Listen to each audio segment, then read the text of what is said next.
What's the good word, everybody? It is Tuesday. It's Falcons Daily. I am CG Craig Green, your host, and good to see all my Falcons family right back here again today.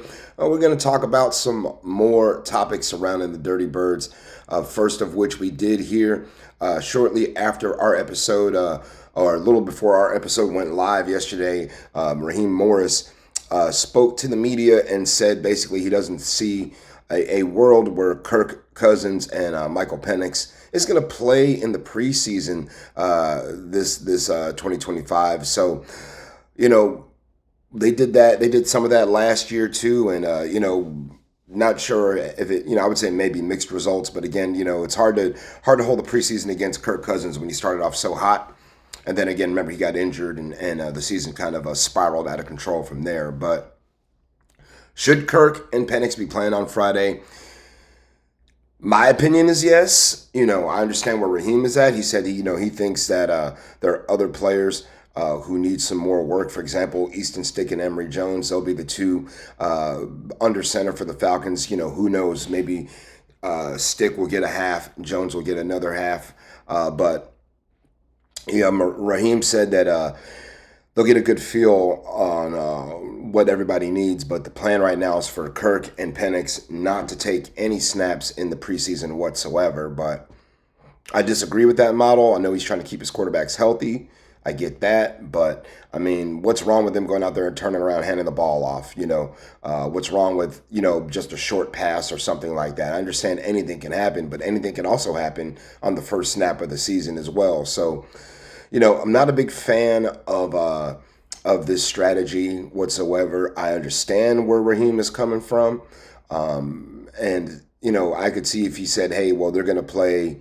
One game or part of a game or something, but I just feel like they need the reps. I feel like they need the live reps, and I know that Kirk is a pro and he's been doing this for 13-ish years, but still, I feel like these guys need to get out there and get a little bit of the rust off, because you don't want to see us come out there week one against Tampa Bay looking rusty on offense, looking like we're slow or looking like we're a step behind. And then the first thing we're going to say if the Falcons don't produce on offense in week one is, man, they should have been playing in the preseason. That's exactly what we're going to say. I know that's exactly what you're going to probably say, and you probably would be justified in those feelings. So with that said, talking about the quarterback and what affects him, the offensive line, they're kind of married together. And one player who's going to be married to the Falcons for the next 2+ seasons is Caleb McGary, who signed an extension with Atlanta just on Monday.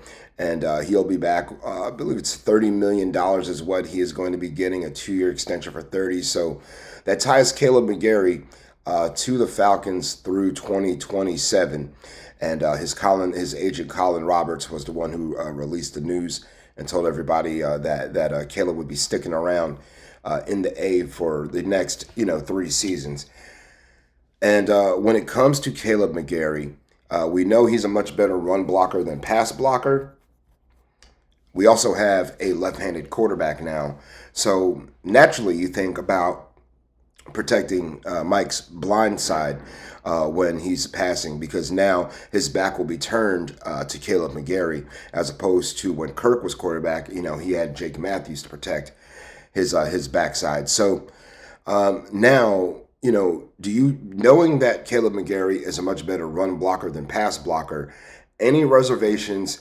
How do you feel about McGary protecting Penix's blind side? Do you trust him to protect the blind side, knowing that he's a better run blocker than pass blocker? McGary chimed in himself on this topic, when they were talking about protecting Michael Penix, and what he had to say was this. He said, in modern offenses, a quarterback is going to turn a lot when he's reading the field. There's not really a blind side, because at some point his back is going to go to each side pretty much no matter what. I'm still just trying not to give up a sack ever. Take it from the pro, Caleb McGary. I mean, I personally, I know I'm a fan. I'm a reporter, but still at the same time, look, when I see Penix come out of from underneath the center, out of the crouch, and he starts dropping back into his drop back. His back is turned to Caleb McGary. So immediately there's a blindside there. And I understand what Caleb is saying, where he's moving left and right, so his blindside is wherever he's going to go. But it's going to be up to Caleb mostly to protect the back of Mike Penix. And if he is allowing guys, if he's allowing the premier pass rushers to beat him like what was happening last season, then it could be a long year. You could see some predictable things out of the Falcons offense if McGary is not able to protect Penix as we need to. And so it's a concern on my end right now. Again, it's not like McGary's a turnstile, but at the same time, he's a much stronger run blocker than pass blocker, and we've seen him struggle in some critical moments protecting Kirk Cousins and other quarterbacks before him. But the one good thing you can say about Caleb McGary is that he's reliable. That is for certain. Caleb McGary has started 92 of 93 games he's played for the Falcons. So you can definitely count on him to be ready to go for every single game. And again, he is a good run blocker, okay pass blocker, but we need that pass blocking skill to step up, whether it's a skill thing, if it's fundamentals, whatever it may be. You've got to get stronger. You got to get quicker. Whatever it is, don't commit a penalty, and don't let our quarterback get sacked. Okay? Next topic, y'all. James Pierce, Jalen Walker.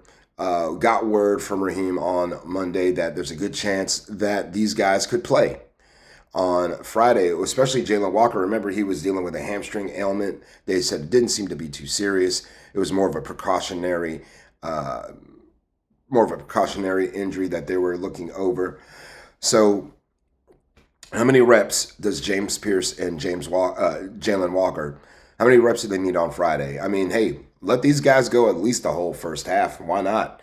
I understand we're trying to protect people and things like that, and everybody's at different places in their learning curve and whatnot. And Raheem spoke to that too. Raheem said he's going to get a good feel after the scrimmage on who needs what. And obviously, they want to get some of these young guys out there, and the team is younger than last year, so there's position battles going on. So it's gonna be fun to see how much these guys get to play on Friday night.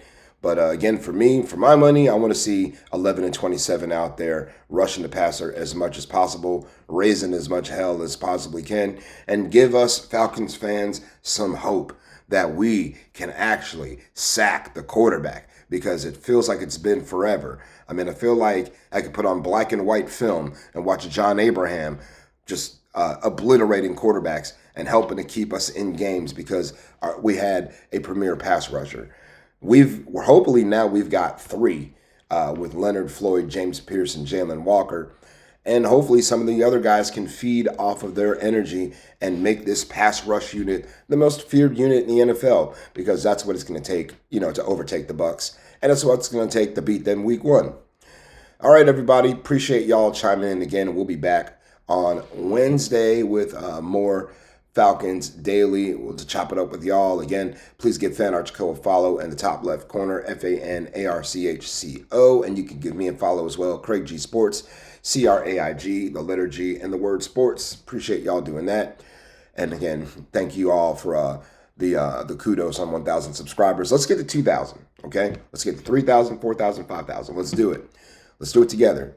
All right, Falcons family, y'all have a great rest of your Tuesday. Continue to rise up, sound off in the comments. Let me know what you think about Falcons Daily, and everything surrounding the Dirty Birds. And until Wednesday, sayonara and buenos noches.